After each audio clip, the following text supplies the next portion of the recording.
We talked about the polling. This last year, the Texas Family Law Foundation came out and said we polled, and of the 500 responses we got, 90% of them were against this. Well, there's 7,000 members, and they only got 500 responses. So what would your response be to kind of be able to create a narrative against that when they do come back and say, oh yes, we polled? What I would say is, with legislators, you got to remember, just like with all the people here, to be able to convey a message to you, it has to be simple, it has to be concise, it has to be direct.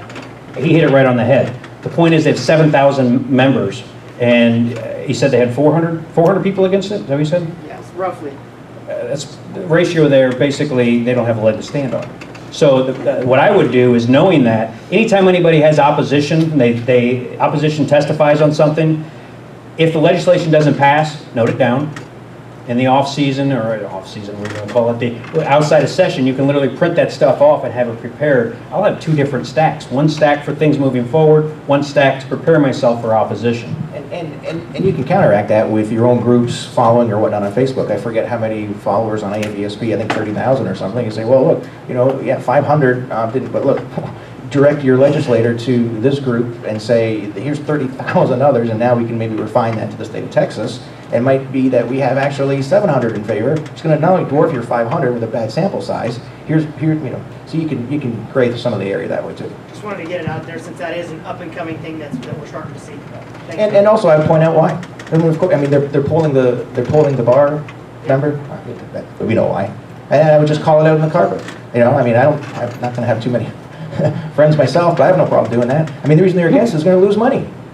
You know, if you can turn this into something that's more volume and then, you know, get cases done in 6 months' time and stop profiting off of people's misery. But that's exactly it. So their intentions are why. They don't want to lose money. Yeah. Jeremy.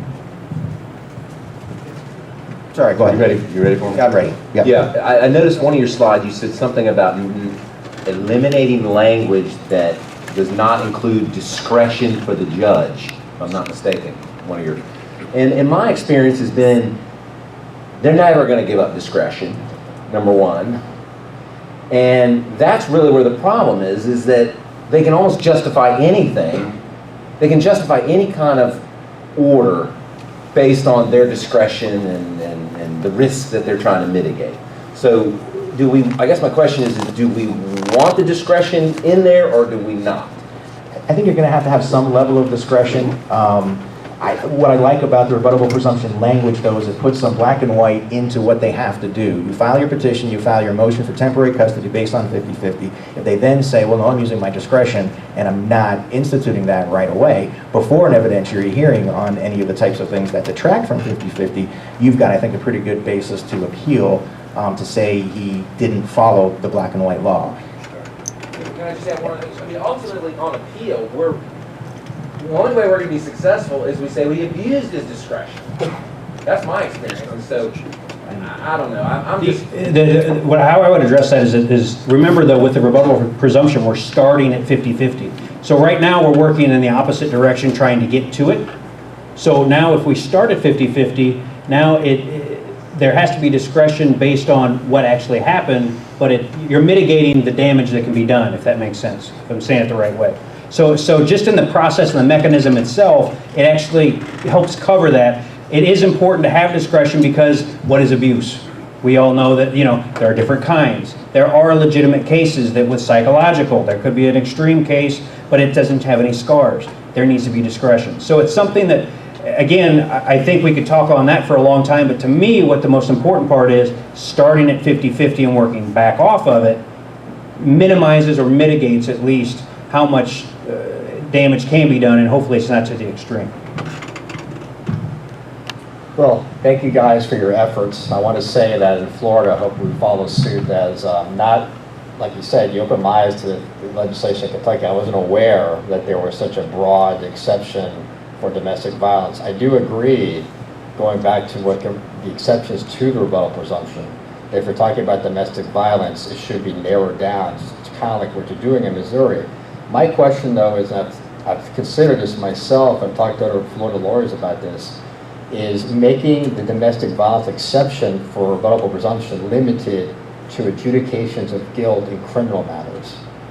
whether it be for domestic battery or stalking or harassment, instead of making it a finding by the family law judge himself or herself, why don't you make, I mean, I don't know if it's because you guys have thought about it, it's too bold, or you don't think you're going to face too much opposition from the DV industry, but in my humble opinion, actual adjudication of guilt is something much more solid and meatier that a judge can't just rule it up, can't just in his own, his or her discretion rule away. It either is or isn't. Just my thoughts. And no, and I agree. What I was telling Jeff there is it's basically, again, going back to Missouri language, that's what I think that's what we've done. Because instead of putting in the amendment or in the language itself, bringing new language forward, we are now redirecting the mechanism that has to do with domestic violence to the areas of statute that have to deal with domestic violence, along with the facts, findings, and conclusions of law of one of the determining factors. And that is why we did that. But I agree with what you're saying, and I think that's I get what you're saying. There's one problem it doesn't address, and I have no problem with prior adjudications of guilt, because that's where due process is attached, there's been a hearing, a trial, all that stuff. The problem we have is a silver bullet. So, you know, it's that gray area that says, you know, what do we do with DV where there wasn't any DV before, there are no admissions of guilt, and so what our suggestions is to try and keep the burden high, not just preponderance, but clear and convincing, and actual evidence, which requires an evidentiary hearing, to then put your client or your parent at a hearing on notice, and it's not just a mere allegation. Thanks. Hi, my question has to do with kind of the process of going to your legislators to try to change the law. Question I have is, you have to prove that the law is broken, right? And you want to fix it. So I'm wondering, you have to have some kind of research or some evidence or some documentation that you would use as a starting point for the discussion to get your sponsors, number one. And number two, I'm not familiar with the process of how bills become law, but is there a step in there where they will look at a cost-benefit type of analysis to see whether this law makes sense? And I'm wondering what's involved in this situation. So for terms of support, we've used two things. We've used social studies, and Warshak is great on that. I get the names of the others. There's about 10 studies or so, all published in the last 5 years, that support shared parenting. So that's one aspect. Second aspect is that's why hearings are so important in front of your legislators. Testimony. You want testimony, and these people are going to be, if you can get from different geographic areas, they're going to be 2-3 hours apart. And what's going to happen is the legislature, the committee is going to hear this and say, oh my gosh, they're telling the same story. And they're not all, you know, buddies from St. Louis, home of the Stanley Cup champions. They're from south of the state. They're from north of the state. They're from all over the place. How can they possibly have the same story when they don't know each other before? It's not contrived. This is a problem, and it's actually happening. In terms of the financials, yes, the committee does an analysis of the finances of it, and they usually, at least in Missouri, put it into a fiscal note, and it'll explain what the impact is of the change you're suggesting in the bill. Okay, I did have one follow-up. I spoke to my state senator about the issues with, you know, not having 50-50. And he said, no, I think everything is fine. I think the judge is the right person to make a determination. And then I pursued him a little bit more, and I said that it's not working. So then he mentioned something about engaging a research organization that works for the Senate. What he's talking about, research in the Senate and in the House, research are the ones that actually draft the bills. It's a bunch of attorneys that work for them, and they come up with the language and actually write the bills. So what he's probably referring you to is maybe to talk to someone in research to possibly draft a bill for him. But what I would recommend before that, I think that's already too deep. What I would recommend is if your senator or if your representative is pushing back on you, don't lose hope. What I would do then is go to your state's government page, go by committee now, expand your search. Look for those committees that are general laws, children's and families, feel like I'm missing one. Judiciary, that one's pretty important. So reach out, send a letter out to each one of those members and the chair, same thing. All you need is response from one person. And in Missouri, I did just that. He was the chair of the Judiciary Committee. Oh, then that's fine, because the point is legislatively in the process, nothing says that a piece of legislation has to go through the judiciary. That has to do with leadership, and then like the House of Representatives, you have the Speaker of the House that directs legislation to what committee he wants. President Pro Tem of the Senate does the exact same thing, and they can assign where it wants to go. So it's those relationships in the Capitol that matter, and that's why they matter, because ultimately, if you run up against a wall with one legislator, the point is expand your search, start looking at committees, identify those individuals, send them out as a copy of the letter to all of them, just trying to get any kind of response, then start again and try again. Don't give up. There's all sorts of ways and different creative ways you can get around things. And when you're expanding your search, make sure to research your audience. So if you know a certain state rep or senator has, had a certain family issue, they may very well be supportive to your cause. Yeah, and you'll find that on their Facebook. You can Google them, go to their public events, and you'll see they're talking about those things. You'll start to pick out which ones are going to be, you're going to have something in common with. Thank you very much. Great work, gentlemen. Thanks for your time. So my name is Josh. I am actually from Kentucky. So in about a month or 6 weeks, I'm going to find out if House Bill 528 is going to do what I would like for it to do. And I just want to share that this is a terrific presentation, because you're exactly right. You learn when you go through family court that words in the English language don't equate to words in court language. Words like agree, for example. Subject to. Exactly. I have a different kind of question. Because, and understanding I am not in law or an attorney or whatever, just gone through it, I am observing from a distance that the adoption of the presumption has been slower than what most people would like in Kentucky. My fear is that it is the first bill, as you said. It is common practice, obviously, to look at a precedent or case law, correct? So can you maybe comment two things, if you would? Your perception, because I get the nuances about the language in the Kentucky bill and how you guys have positioned that. A, how you see that going and or being modified down the road. But B, help me understand, prior to last July, there was no precedence for the cases that would follow, right? There was a lot of comments made about there's no grandfathering, there's no this predetermination. Can you maybe speak a little and talk about, with there not being a precedence of that case law, how do you start on day one, and what does that look like for someone like me only 12 months later? Are you talking about specifically in Kentucky, or are you saying? Specifically in Kentucky, Okay. or in general, if you have information Okay, that applies. well, the first thing, and that's why I grabbed the mic with Jeff, is I want to make it very clear that by no means do I want to say that Kentucky did anything bad, wrong, or anything like that. I still commend Kentucky on what they've done. It's phenomenal that we do have rebuttable presumption language in the country.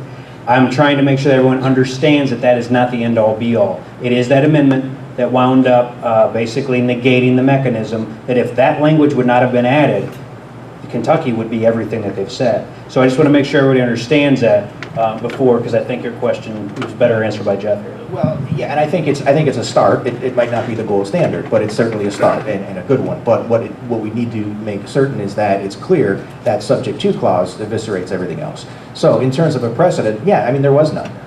So I think the danger then becomes looking at a law like Kentucky that has subject to then eviscerate the remaining part. That's why amendments are so dangerous, and the DV issue's got to be dealt with very carefully. Thank you. Hi, my name is Beth Hedger, and I just had a question about how Missouri actually divided up their roles on your team and what that looked like, because obviously it can't just be two people every week pounding the pavement. So could you describe that for us, please? It's real easy. What I do, I get up here and I move my mouth, and he tells me what to say. That's one way. You didn't see that. We're going to edit that out. Live, right? That's not live or nothing, right? Catch that post. Okay. See, we're not all bad. So I'm kind of rewinding back years and years and years. Going back to the gentleman that was up here earlier, saying that, what do I do if I run into a problem? Again, you got to start somewhere. Is there anything you have established so far? And where are you from? Idaho, and we do have a team. Okay. So what's the backgrounds? I mean, to me, the first thing I would be looking at is what is your backgrounds? Is everyone the same? Is it? And it's also the same way I would attack the hearings, like I said before, is ultimately we all have, whether we know it or not, and trust me, I have heard thousands and thousands of stories. There is probably less than 20 differences that really stand out of all these stories. So we all have all these things that are similar. So to me, and creating a team and doing like what we do in Missouri, I think one of the worst things that I see across the country is organizations generally just reaching out, or people that are just reaching out to say we need help, and that's it. Because I think there's obviously going to be a revolving door that's going to happen with organizations, but I think, and what I have always done since day one, even in Missouri, decisions are made by those who show up, and actions speak louder than words. I preach that I don't know how many times. My point is, not one member of Missouri has not testified in Missouri, and that's most of the time, that's where I meet them. They have not, they're involved, basically. The people that show up and prove to you that I'm here to help, not I'm going to do it, what do you want me to do? And because we all know that this journey is taking us on so many different ways and different paths. So the people that are the leaders, quote unquote leaders, even at the smaller organizations, are getting pulled in different directions. We don't have time to sit there and try to say, I need you to do this, I need you to do that. What I would say is open your ears and not as much as the mouth, but the people that the more you're in charge, and listen to the people that are coming to say, this is what I can do to help you. Then understand what their background is and see how they can. Impatience is the worst thing, whether it's legislatively creating these teams, because I think what it does is it creates a revolving door that just takes your focus and takes the efficiency out of all of this and the proficiency out of it. And I think we wind up, working against ourselves. So my simple answer on that would be, look who's helping, look who's showing up, and ask them when they say, what can I do for you? I'm here to help. Let's talk. Final question, will your presentation be available for those of us that couldn't write as fast as you talked? Yeah, sorry, there was a lot we covered, and trust me, there's a lot more. All we did was go over some basic stuff. There's the Facebook Live that's on right now, and looks like someone else is also taping as well. So I would say keep your eyes on the page, on the Facebook page and website, and I'm sure everything will Yes, it will be available. Thank you. Simple answer, yes.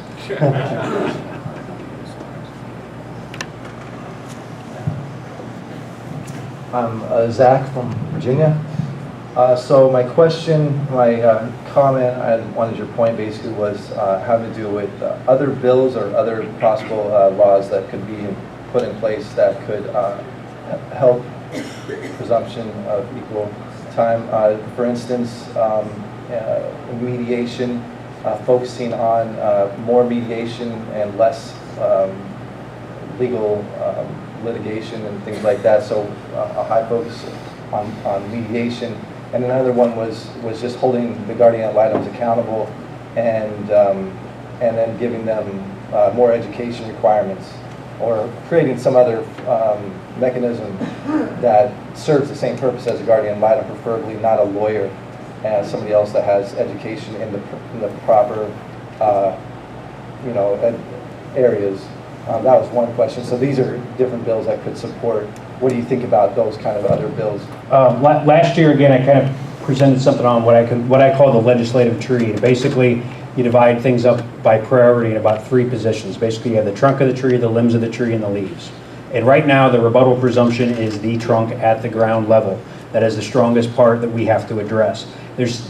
I'm not going to say I disagree with anything you say, and I think those are important things. By level of priority, what I want you to imagine, I love visuals, is we're dealing with like a brook. Think of a Colorado stream and no humidity, just fantastic.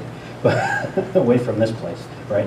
But basically you've got all these boulders out in that stream all the way across it. So the river's not just flowing straight through it. It's taking all these different paths and going around things. We have all these different, and I would equate those to problems. We have all these different issues that need to be tackled. Both of those are excellent, and absolutely they're on our radar. The problem is, what if we need to get down to one issue and we need to dam the river? What order do we start? Where do we do things? What's the most productive way? Because we can't dam the river completely, it'll become a lake. We have to keep it a river. So my point is, we have to identify issues at the foundation level And to me, that's the rebuttable presumption. Once we get that truly established, and yes, Kentucky did that language, but in a functional way, we can, once we get that passed in the country and it starts to get traction and starting to take a hold, we can then address those other issues.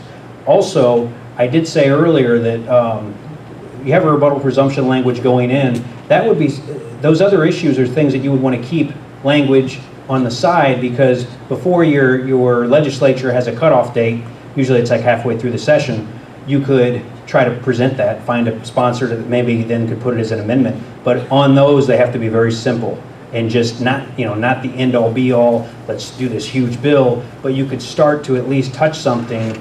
If, like, say, a rebuttal presumption bill isn't going through, you could at least put something that has to do with GALs. Maybe one thing has to do with accountability with them or something like that. You could at least have some kind of progress somewhere. You have anything you want to add? Does that answer? Well, I do. Yeah, that's fine. One more little, sorry, one other tip. Yeah, it's helpful, you mentioned other bills. Look at the beginning of the session, scan through all the pre-filed bills, and you can see what ones are related to family or not, because you may find some that are more related to what you're seeking to do. That might be helpful, just knowing they're out there. Okay, yeah. Then in response to the DV thing, a couple things came to mind just to put your way. First of all, getting some sort of study done or something that would show that so a lot of these DV charges are false. They're, obviously we hear this all the time. How can we get the information out there so that they can understand that that's the reason why we don't want the DV issue in there, not because we want to just, allow domestic violence, but because it is used all the time as a false accusation. If we could somehow make them understand that that is what we're against. And another thing to think about in regards to that is realistically, in terms of your arguments with when you're talking to these people about domestic violence, and I'm sorry to ask two at once, but I'm going to forget if I don't ask both at the same time, is basically how does it realistically affect parenting? So if you slap your wife one time or whatever, this happened to my friend, and he didn't see his $2 it just screwed up his whole life. He slapped his wife, and I don't think that affects his parenting. So maybe that's another thing we need to really get some facts on. And we can talk about it later too. We're wrapping up here. What I would say quickly is that's why the small language matters with the findings. If there is abuse, what is abuse, pattern, that type of thing. What is a pattern in case law? All of that has to be understood, because if you're not prepared for that stuff and you get to a legislator, they're going to be, well, we're not addressing this properly. The point is, back to it, education and identifying those areas of case law and things so you're prepared to talk with legislators, I think helps with those issues, instead of it coming down to just one story or things like that, because they hear that all the time. We need to address the entire scope of everything. Thank you, guys. Hey, and again, we're not trying to cut that short by any means, but we are still trying to stay on schedule to get you guys out of here at a reasonable time. Yeah, they're also tomorrow. They're gonna have another session that's gonna have open Q&A also. So if you do have additional questions, you will have that opportunity tomorrow. We've got a quick video by Representative Andy Biggs, and then Mr. Mark Ludwig is going to be coming up right after that video. And then if you guys will just bear with us, we're probably going to run about 10 minutes late today, so I apologize, but I think the content today was definitely well worth running just a few minutes late. So. Hi, I'm Andy Biggs, a congressman from Arizona's 5th Congressional District, and I welcome you to Washington, D.C. for your important conference this week. I've been working with Mark Ludwig. He's done a great job keeping me posted on this critical issue. I've seen this issue up close and personal from my time as a legal practitioner, as well as in my community. I will tell you that there is probably no greater issue that in facing families that are going through very difficult circumstances than this one here today. And so I thank Mark for keeping me posted on what you're doing. I wish you a very, very successful conference and hope you enjoy your time in Washington, D.C.